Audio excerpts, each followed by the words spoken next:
Hi guys, ఓం నమో వెంకటేశయ్య. ఇప్పుడేనైతే నేను తిరుమలకు వెళ్తున్నా. ఏడుకొండల బస్ స్టాండ్లో ఉన్న తిరుపతిలో. నేనైతే అప్ అండ్ డౌన్ టికెట్ తీసుకున్నా. 120 పడింది. మామూలుగా అయితే 90 రూపీస్.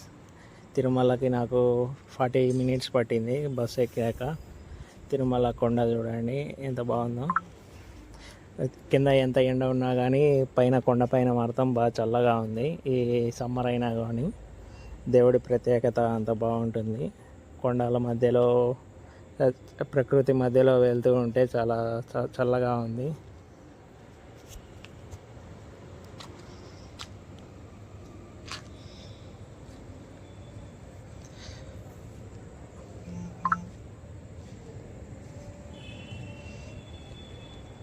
నేనైతే ఎస్ఎస్డి టోకెన్ తీసుకొని వెళ్ళాను. నాకైతే 1 అవరే టైం పట్టింది.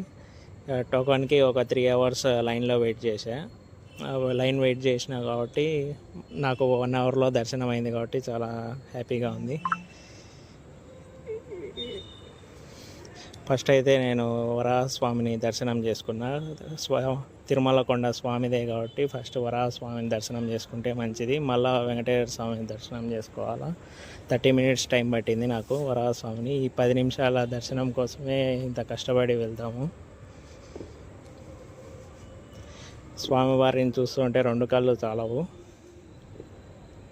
అది అయిపోయాక స్వామివారి దర్శనం అయిపోయాక లడ్డు కౌంటర్కి వెళ్ళి వరల్డ్ ఫేమస్ లడ్డు దేశం మొత్తం పిచ్చ ఫ్యాన్స్ ఉంటారు ఈ స్వామివారి లడ్డుకి. అది అయిపోయాక నేను స్వామివారికి ఇప్పుడు చూపిస్తున్నా కదా, ఇక్కడే స్వామివారికి కానుకలు వచ్చినటువన్నీ కరిగించి మనకు అమ్ముతారు. ఇక్కడే లడ్డు తీసుకొని ఇదే నేను చూపిస్తున్నా కదా స్వామివారి లడ్డు. టేస్ట్ ఎంత బాగుంటుందంటే దేశం మొత్తం ఫ్యాన్స్ ఉంటారు.